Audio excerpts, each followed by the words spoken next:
Dr. Stuart McGill's Big Three exercises are often recommended for people who are having lower back pain but also want to strengthen their core. Now, this is very important for individuals who have had back pain or want to prevent it from happening. That's right, because actually you can do core exercises that put stress and strain on your back if they're not done properly. Stuart McGill has done extensive research. He's a leader in back pain, and we're going to show you exactly how he wants them done, and you'll be successful. All right, the first exercise from Dr. Stuart McGill is the McGill curl up. Now it's done in a supine or lying on your back with one knee up like this, one leg is straight. You're lying here, and now Mike is going to show you the proper way to do it. There's a couple of things that are very specific so that your back does not get stressed, as well as your neck in this case. Go ahead, Mike. To begin, you need to make sure you have a flat back. In order to check this, Dr. Stuart McGill recommends putting your hands underneath the small of your back or your low back here, and you're going to press your back into your hands to make sure you're keeping that back nice and straight during the exercise. Now, you're going to kind of do a crunch here, but instead of rounding up like this, putting a lot of pressure on the spine, especially if you have back pain, it's not going to feel good. You're going to simply lift your head and your shoulders off the mat, going up towards the ceiling. You're going to try to hold this position for a few seconds. Aim for 10 seconds. If you're new to this and weak, you won't probably be able to do that. Just do what you can. And you're going to rest a few seconds, and you're going to do this 5 times. And then after you rest, you do 5 repetitions, rest for 30 seconds. You're going to do another set, but the next time you're only going to do 3 reps, rest 30 seconds, and then you're going to do 1 rep. This is how he recommends doing it in his book. That's right. I call it the reverse pyramid. However you want to call it, it works well. Mike, anything else you have to say? No. No. Well, very good. It is written. Very good. No, it's a nice exercise. Do it as we said. Make sure you do the mechanics properly, and it will serve your core and your back well. All right, now one thing Bob experienced when he did this is his neck got sore because he hadn't done that type of exercise before. So he countered that neck pain with doing this very simple exercise. Mike's going to demonstrate. Your fists are like this. Go ahead, and under your chin like that, you're going to support, and he's going to push down. It's an isometric, actually. Down with the chin into the fists. Hold it for about 5 seconds and relax. And then, Bob, did you do 5 reps or 10?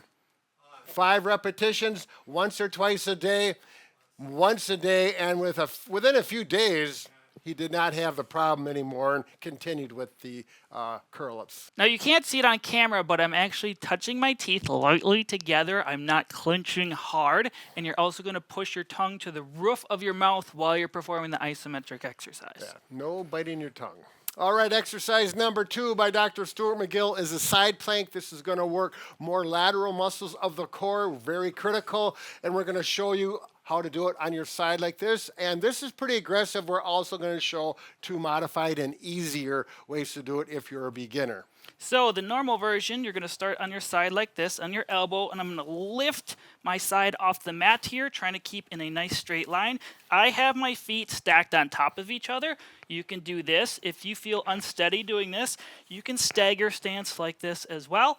You're going to hold this for 10 seconds. Then relax. You're going to repeat this for 4 times. After the 4th repetition, say this is my 4th one, I'm going to rest for 30 seconds, and then you're going to do 2 more sets of 10-second holds, and make sure you're going to work both sides. So I would have to switch, go this way to work my other side. It's important to do both sides with this exercise.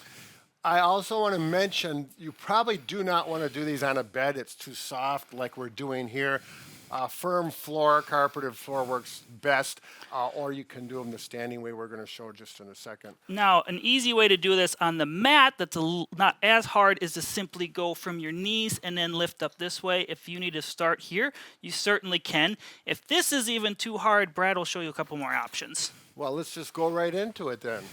Okay, so against the wall, you can put your forearm or your hand, keep that line straight here, and then bring your feet away from the wall, tighten that core up, and I'm leaning into the wall. This is what we do not want to have, nice and straight, good core, with the same amount of time between each exercise as well as between each set. So you can also, if that gets too easy, you can progress to a countertop. Here we're using this, and the angle just makes it a little harder, but still easier than lying down flat on the floor or your bed. And again, don't let it sag. You know, if you have someone around to help say, do I look straight? Because this, I don't feel straight, but some people may not feel that right away. Get it so it's nice and straight. Boy, I'm really working. I can feel this side working more than over here. It's doing the job. Woo. I feel strong like bull. Good job. Good job, Mike. Good job, Stuart. Are you good jobbing yourself there? I figured I better not. All right, and the third one is called the bird dog. I always called it the pointer dog when I work with patients. I would not do this one on a bed, better off on a carpeted floor. And again, we have two options after we show this that make it a little easier. Mike, go ahead and show the basic mechanics of this one. So to begin, you're going to be on all fours position like this. You're going to use one arm, so I'm going to use my right hand, and my opposite side leg are going to go up simultaneously. You're going to slide your arm across the floor or table here. Once I'm in this position, this is supposed to be the pointer dog position. You're not going to slump down or slump up. Make sure your core is engaged. You're going to hold it for 10 seconds and then slowly return. And you're going to work the opposite side. Again, you're going to hold this for 10 seconds. You're going to do 4 repetitions on each side. Take a 30-second break. You're going to do 3 repetitions, 30-second break, and then 1 repetition. Each time, hold it for 10 seconds on each side, and this is really going to work your core. It looks easy, but it's not. Yeah, absolutely. All right, if you have never done this before, chances are you're going to find it very difficult, and you're going to want to start with one of these options, again, using the wall and then going to a countertop. Against the wall, I'm going to put both hands on the wall above your head as comfortable. Bring your feet out, shoulder width wide, and lean into the wall. Should feel comfortable. I'm going to take my left hand, and I'm going to go up like this and hold it. At the same time, the opposite leg, my right leg, is going to go up. Tighten up the core and hold that for the designated amount of time. Was that 10 seconds, Mike? 10 seconds. Yeah, 10 seconds. I'm going to go a little bit faster and then make sure you alternate and do the other side. Do that for the number of reps. And you'll feel the muscles, particularly in your back, really working well. Now, when this is too easy, you progress to the cupboard. This is actually a little low. Most cupboards are going to be a little higher, so this is a little more difficult. And don't allow your body to do this. This will be common mistakes for beginners, or to arch down. Think of that nice straight body position. Right hand goes up, left leg goes back. Now this is quite a bit harder than that, but it's easier than what Mike was doing. I'm feeling wobbly here, so my core and my balance is being worked as well. And progress it to here. All right, yes. There you go. 1, 2, and then Mike's position being the most difficult. Definitely, these are core workouts, and you can't go wrong with them. What do you say, Mike? You can't go wrong with them. That's what I said. I'm copying you. Whatever. Good luck with these. We got one more thing to mention.